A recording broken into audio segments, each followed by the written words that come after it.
So after a ridiculous video that I just made, go check it out if you like silly things. It's back to talking about YouTube nonsense. So the big thing that's all the rage at the moment is that a YouTuber called Andy Warski had a stream with the leader of the alt-right, Richard B. Spencer. Now, he was searching for a long time for leftists or lefties to go on his stream, and he didn't really get very many takers. So he ended up inviting this guy called Stixenhammer666, who, as far as I was aware, was a right-wing libertarian who is a civic nationalist, and he was going to be the person to refute Richard Spencer's views, which I thought was pretty weird, because a right-wing libertarian civic nationalist would not be the first person to think of to refute that guy. But apparently they disagree about the ethno-state, the white ethno-state that's definitely gonna happen and totally makes sense. Andy Warski's co-host is this guy called JF, a French dude. JF, by my estimation, and people quibble about this and disagree, but I can only go off the things that he said, like insulting another YouTuber for being a Jew, and writing a whole blurb about why he thinks the ethno-state is not too bad an idea and is quite compelling, is himself alt-right and very much in line with the things that Richard Spencer believes, and he was there to cheerlead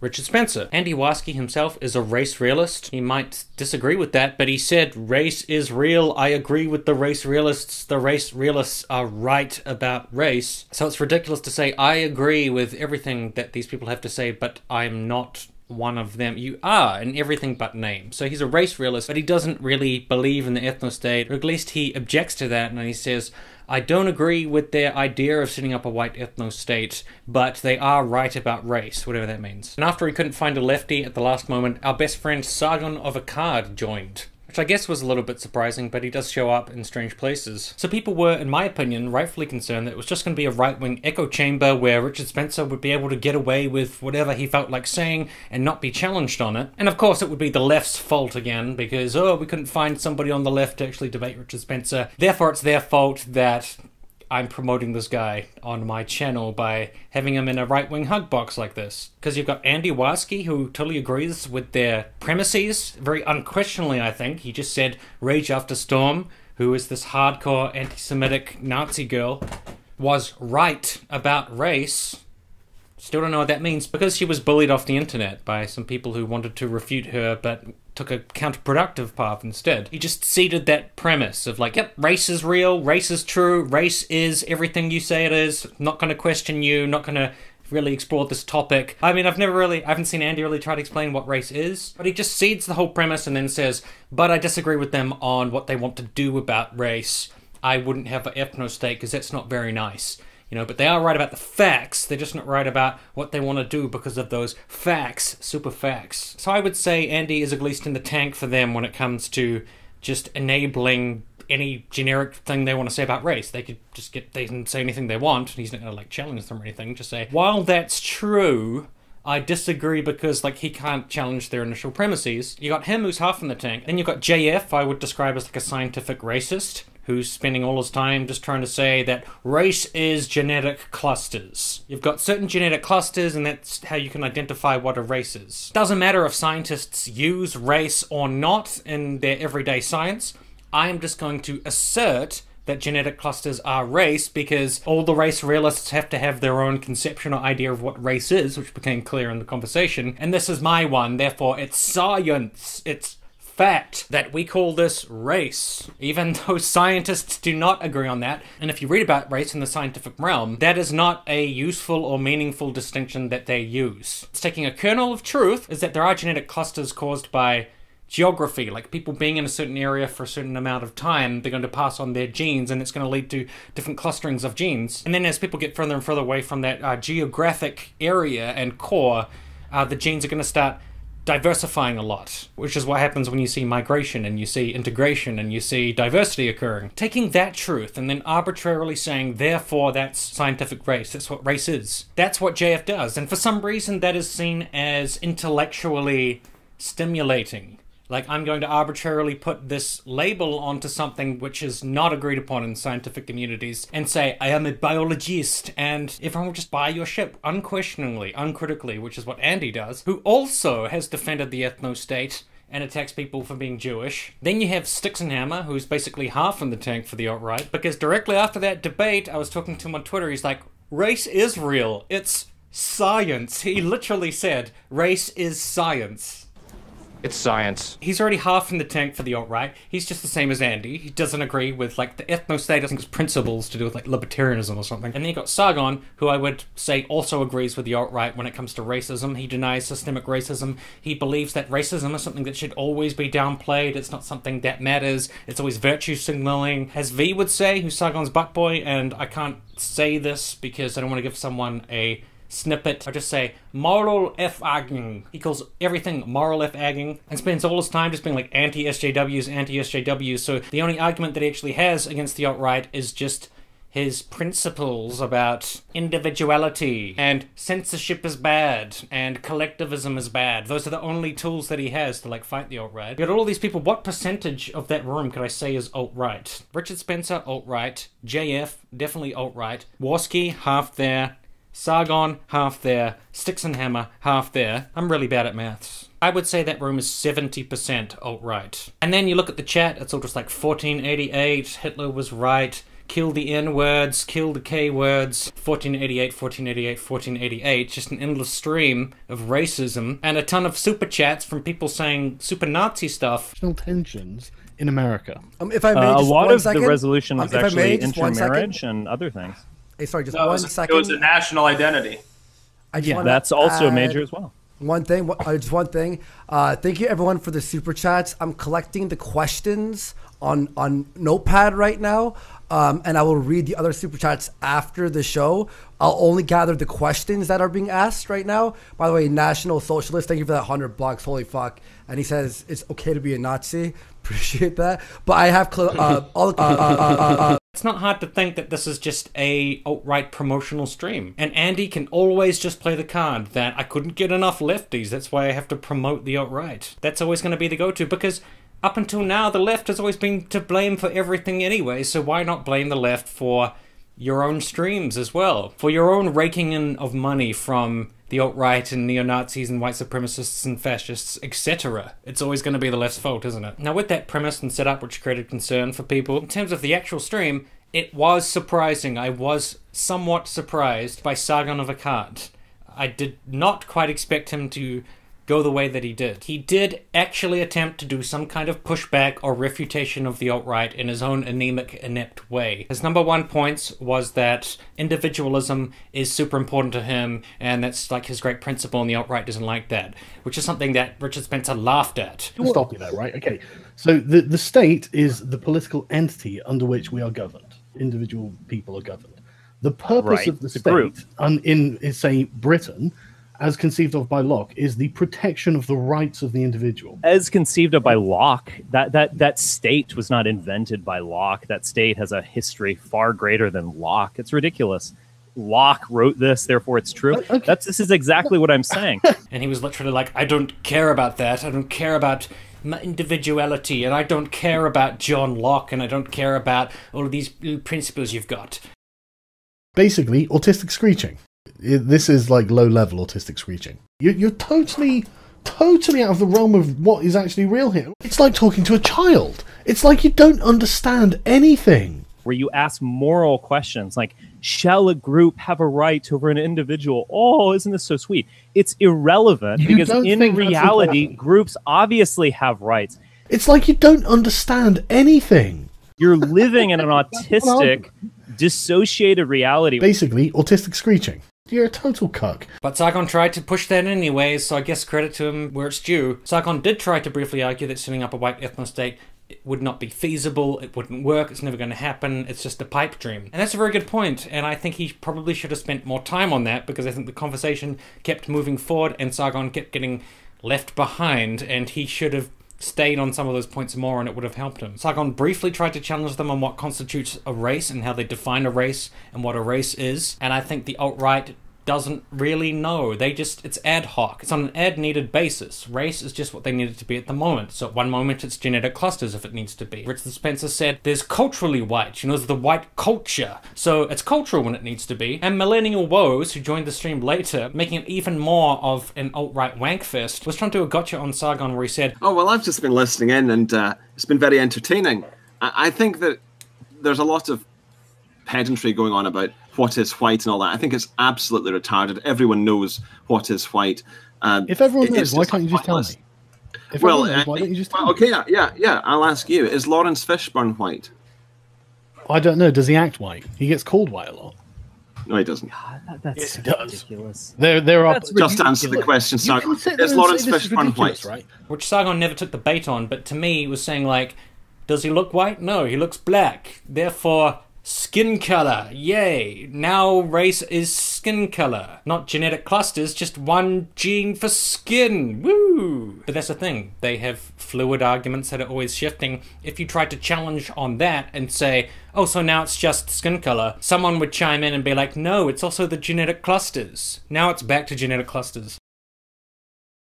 I have one particular one I want to ask from Tim, actually. On Twitter. Question for Richard Spencer. Are Jews white? Why or why not? If they are white, are they the best white people due to their high IQs? If so, why does the alt-right attack the Jews so much? Is it jealous? Sure, I can answer all these questions. Sure. Jews, very many Jews, particularly Ashkenazi Jews, have white skin, but Jews are not white in the sense that Jews are a particular defined people with a different mentality, certainly a different history, certainly a different conception of themselves. Is Lawrence Fishburne white? JF was not really involved, except to occasionally chime in and say, that's a bit of a straw man of Richard Spencer. Oh, you're being a bit mean to Richard Spencer. That's not what Millennial Woes is saying. That doesn't sound like a French accent or whatever. But JF was totally in the tank for Richard Spencer. And after the debate ended, by the way, and they were reading the super chats, JF spent like an hour or so just being like, that's not what the Woes was saying. There was some dishonest argumentation by Sargon. And it's a fucking joke that he's even there trying to be a co-host or be a host. Like, what's he doing there? He's totally in the tank and he's biased. Should have been clear from the very start that JF was part of that debate and he was against Sargon and he was on the side of Spencer and the alt-right because he was not a host, he was not a co-host. He was just a biased actor. And he admitted that at some point. But I think Andy should have stepped in and been like, look, you're really just poisoning the well. The conversation speaks for itself. You don't have to spend all of this time after the debate saying, little poor Richard Spencer, Sargon is such an idiot and stuff. Like, it was unnecessary, and I think JF is just not good to be a co-host, to be honest. He just makes Andy's show into an alt-right show. It's just Andy and the alt-writer is what the show is, really. And let's not get into JF's personal life. There is a lot of disturbing information there, which for one reason or another has become public and is highly disturbing, and the guy fucking creeps me out and will be anywhere near him. And then Kevin Logan, my bro, he joined. He got about 5 sentences out. And then finally V, Sargon's butt boy, joined.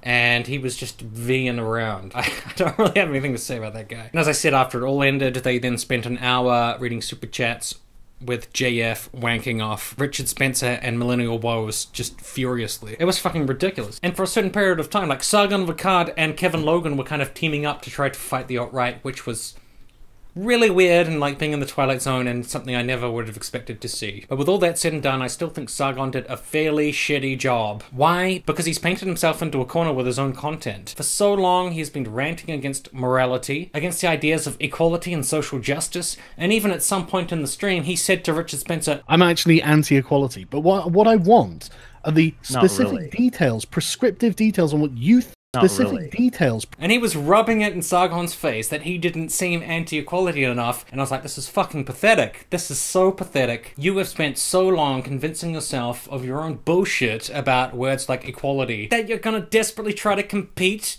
with Richard Spencer to be a worse person than him, to be less believing in the idea of human equality and justice. You can't compete on that. Like, ironically enough, it reminds me of when I tried to argue with Sargon of Akkad, and he's just like, I don't believe in your morality. Your moral beliefs mean nothing to me. So at a certain point, Sargon chickens out and he's like, oh my god, I'm gonna look like I'm actually a decent human being who believes that there should be equality of some sort in this world. I spent all of my time saying to social justice people, you don't believe in the equality of opportunity, you believe in the equality of outcome.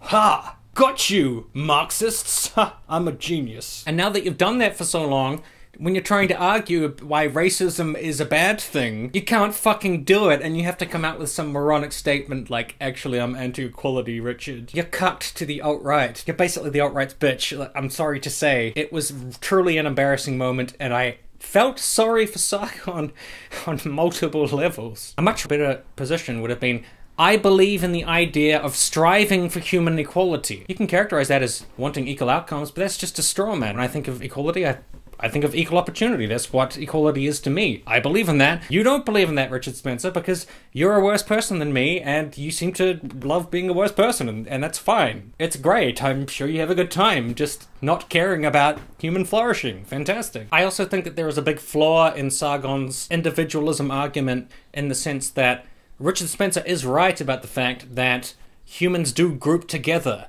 and they do form group biases, and that everybody is not just a magical individual floating around in space, completely detached from everything else, which is Sargon's like fantastical principle of how humans are. But that's not the case. There is a group element to humans, which is just part of our nature, and it's part of who we are, and Sargon attempts to reject that out of this like lofty principle, which is easy for Spencer to shoot down. It's easy for him to say like, no, we identify with other human beings. What are you talking about? Because that's been like one of Sargon's catch-all arguments against social justice, and it's just tried and true, and he just busts it out. But when you're dealing with someone who doesn't give a shit about the fact that you only care about individualism, what then? Well, what are you supposed to say about that? A much more rational and sane position is that we are individuals and individualism exists, but we're also in the context of a wider society and in a context of wider groups. That doesn't necessarily mean the way that we deal with that is creating more division, more anger, more hate, breaking up into smaller and smaller cliques and groups and creating ethno-states. Like, that's just nuts. That's not the way that you reconcile individuality and collectivism. But the solution is also not, let's just pretend that we're all individuals completely detached and there's no systemic issues or problems in the entire world, and that white people could never possibly band together like SJWs might and want to form their own ethno-state and stuff. No, here's my magical individualism laser beams. He doesn't care about that, and it's not going to be a useful argument against it. I will say when Sargon was talking about the use of violence, and Sticks and Hammer was talking about that a little bit, and censorship by the alt-right, that was probably his best moment. And that was a good thing to bring up, and that's going to put off a lot of people because they do care about freedom of expression, and they hate censorship. So yeah, I mean, that would create a gut reaction in a lot of the audience. There was also one moment that was totally just like a BTFO. What the fuck does that stand for again? You're the internet, you'll know. Just type what that means in the description. A BTFO moment by Richard Spencer against Sargon. You're living in an autistic, dissociated reality where you ask moral questions. Oh my god, Sargon is done. He's fucking done. Oh, my individualism, you know, like, oh, these principles and values that just don't actually apply to the real world and can never be used for anything, which is kind of ironic, given what Richard Spencer believes. But honestly, Sargon, you are living in an autistic existence. And there was just sort of silence from Sargon. He was like, oh god. I call people autistic all the time, and now I'm being called autistic. What do I do? Oh shit, he used my vernacular against me. Sargon has normalized calling people autistic as an insult. It's something he does all the time. That was just like Spencer from the higher up. Bam, you're autistic. You can't do a fucking thing about me calling you this. And later on in the conversation, super pathetically, Sargon was like, well, what you're saying is autistic. And I was just like, whoa, you can't, Sargon, I know that you're a really shit person and that you do your best to be as shitty as you possibly can, but you're still not going to be as shit as these guys who believe in a racist ethno-state, so don't bother trying. You can't do it. You just come off looking like a pathetic, edgy, wannabe loser. And maybe I wouldn't have been ideal for that conversation, because I probably would have said like, what do you have against people who are autistic? What does autism have to do with levels of intelligence? And maybe Spencer would respond with something snarky like, well no, autistic people are fine, just not people who are autistic like you are or something. To which I would respond, you didn't answer my question. Do you think autistic people are less intelligent? And then he has to say to everybody, yes, I see autistic people as lesser people. And then I'd just be like, all right, well, fine, that's your point of view. I don't agree with that. That's why I don't call people autistic, because I have nothing against autistic people, but it is the wrong environment for that. Because one thing that all those people share is the anti-SJW thing, and they're perfectly okay with using language that is degrading about certain groups of people. So they would just be like, oh, Tim is moral effagging, he's virtue signaling or whatever. But that's a key difference about how I would approach something versus how Sargon of Akkad would. I wouldn't approach things by trying to signal that I'm still as bad as those people in my way. No. And a Kasperian once said, I am better than you. Like, I don't want all of this racist garbage that you want. And I can call it racist, and I can call it bigoted, and I can call it what it is. And I think it's wrong to call people autistic. Your ideas are never going to go anywhere because they're not practical, and also you can't define race because you just keep changing it as you see fit. And you're the American Taliban. The only thing you care about is holding back society based on your backwards racial views. And it makes white people like me, even though I'm like 1/8 Jewish and maybe I'm not white, how the fuck does that work? Feel embarrassed that people like you are trying to speak for us. But Sargon can't do that, and he couldn't because that would be virtue signaling and moral effagging. So instead he just had to flounder around saying, but principles, individualism, censorship. Yes, I finally found a good one that actually kind of works. But by that point it was like, no, Sargon's fucked. And then Andy Waski's host JF came in to just lay the final boot into Sargon's mangled body. And after seeing this big dog pile on Sargon of Akkad and his terrible job at refuting the alt-right, the racist right was extremely happy, and the Daily Stormer had a big write-up about how Andy Race Waski is our boy and he's doing our great work and he's really helped us here and this is fantastic. Our views have gotten out there a lot more. Great work by Andy, really good. And his co-host JF, fantastic man. Darren Meyer on Twitter was like, do you have any problem taking all this money from like neo-Nazi racist people and stuff?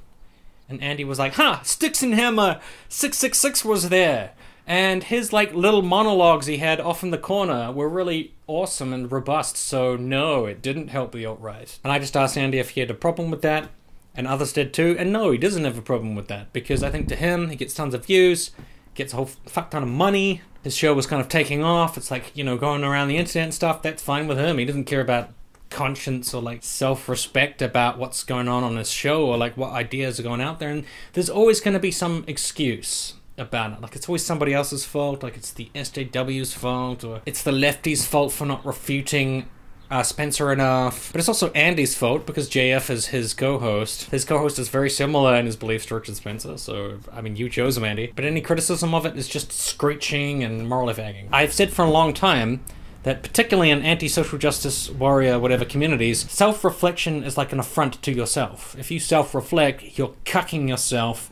You are a pathetic loser. You should never apologize for anything. I apologized just yesterday for a tweet I made where I misgendered Blair White as a satire of a horrible person who misgenders her like Ben Shapiro. I was joking like, oh, if I misgender you, does that mean we can sit down and have a friendly chat like you want to do with Ben Shapiro? Is that how it works? And some people from the trans community took offense and didn't like it, so I was like, my message obviously didn't get across, I apologize for that, and I deleted the tweet. Some anti-social justice inclined people were like, you self-flagellated yourself, Tim. Cuck, you totally caved to the pressure. Beta male. Or whatever. I don't give a fuck about those people's opinions about whether doing the right thing is something I shouldn't do because of pride. That is something I'm perfectly fine with doing, but they say that it's like emasculating or a cuckful thing to do. And I think in those circles, ever acknowledging that there might be an issue with something, or, despite how many super chats I'm making and how many views I'm getting, these alt-right beliefs are being kind of promoted by my channel, and a lot of people think I'm a Nazi sympathizer, and that is a problem. It's not just a joke. Being capable of having that point of view would require you to not see self-reflection as emasculating or cucking or bowing your head in shame to the tone police or whatever. And people in those circles can't fucking do that. They just can't look at something honestly and openly and say, you know what, this is my bad, I haven't been going about this the right way. I'm going to think more about talking about these issues in a responsible way that doesn't cause the Daily Stormer to sing my praises from the high heaven. And I gotta say, Andy's show was going in a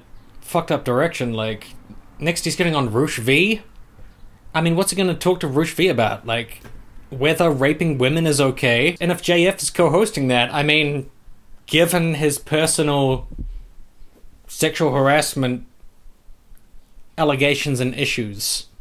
How is he going to refute this? Roosh V literally hates women, and I think he sees them as just subhuman dogs. And I just don't know where Andy's head at. I just guess it's about the super chats, it's about the views, it's about #1 trending on YouTube. Those are just my overall impressions. And I just started working on a collaboration about race realism and so forth with the YouTuber An Actual Joke. Right now we're just putting together research for that video. Should be good. We have to do a lot of research, but I've already been doing quite a lot of reading on this topic and I think it should be interesting. In conclusion, I want to feel bad for Sargon, but this is the bed he made for himself and now he has to lie in it. He's basically pre-neutered himself by throwing away the entire area of morality and ceding all of that to the alt-right. So I guess have Sargon in your prayers. See you later.